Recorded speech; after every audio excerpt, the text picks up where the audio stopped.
personal journey that's been going on, and it really hasn't been happening in the last year. It's been happening since about a month after I took office.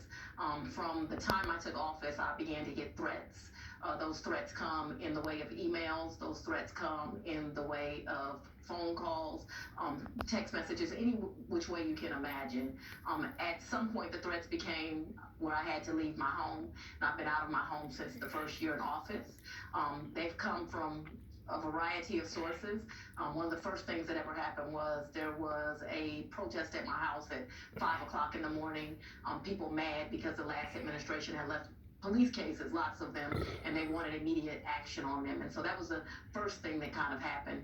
But the threats have certainly been about lots of different kinds of cases that I prosecuted. People are very unhappy with them because of some recent cases that most of them are racial in nature. It has cost me to leave my home financially. I'm paying for, my mortgage because I refuse to give up the home where I raise my children, but also paying for another establishment. And I have 24-hour really protection around me. So it's a very interesting way to live, but it's well worth it. To have the honor of being the first female district attorney in Fulton County, it pales in comparison to what my victims are going through. And the reality is, one of the reasons we are upsetting people is we are so successful here in Fulton County. I have the third largest crime drop in America. We have it because we're taking a balanced approach, both unapologetically going after gangs and violent criminals and anyone who should violate the law in my county, but we're also doing programs. And so it is a huge sacrifice, but it's well worth it for my community. We spoke, you did an interview with me earlier in your tenure, and we talked about what it was like to become a national lightning rod and to attract not just all the attention that a district attorney in a big place like Fulton County is always going to get locally for all of the important issues that affect the people of Fulton County, but to become a household name around the country, including by people who decided they were going to make your life hell for having brought one particularly very high-profile case. Do you feel like you've changed over the course of this term in office, over the course of this 4 years, in terms of having to develop new skills, new resources, develop a thicker skin than you might not have expected when you took this case when you ascended to office January 1st, 2020? This job has certainly made me closer to God. Because you have to go into prayer often. So that's just the truth. So that's a positive, right? When you're getting closer to God. But I can't explain to you how much I love the work that I do. I can't explain to you how loved I feel by my community. You really should feel sorry for those that are trying to deter me from my work. It doesn't do anything but motivate me to continue to work and to work hard.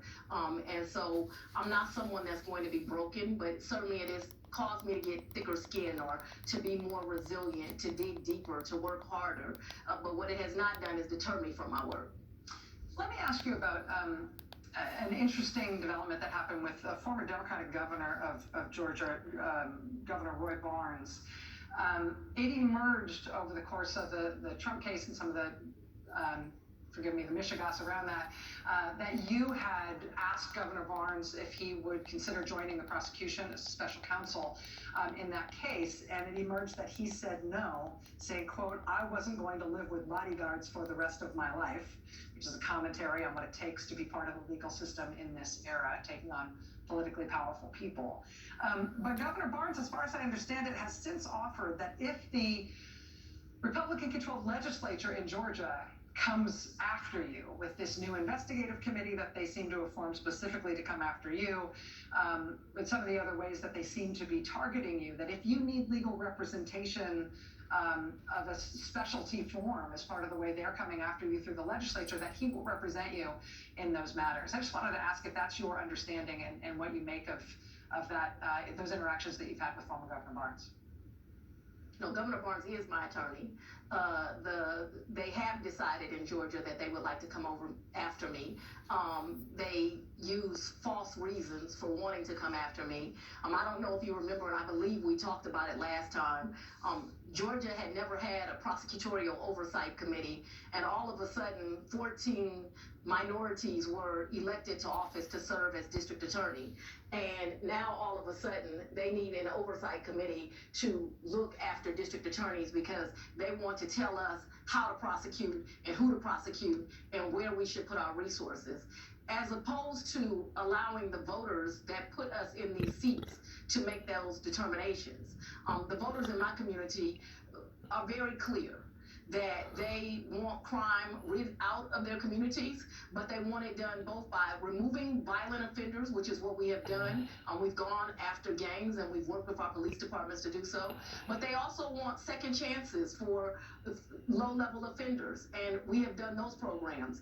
What is so ironic is although it's only 14 of the 50 DAs in the state of Georgia, most of the citizens report to our jurisdictions. So although we're smaller in number than the other 36, most of the population has elected these minority DAs to serve them and has trusted their judgment.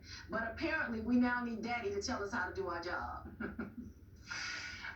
DA Willis, I just gave a little bit of a secular sermon or kind of a secular reaming out to the country for not stepping up more to defend you as you have borne these sticks and stones from your political opponents and for political reasons. I have to take a quick break, but if you don't mind sticking with us, I would, on the other side of the break, I'd like to talk to you about a few of the people who now are starting to stand up for you and ask you what that means to you. If you can be with us for one more break. Thank you. All right, we'll be right back with Fulton County DA Fani Willis in just a moment. Stay with us.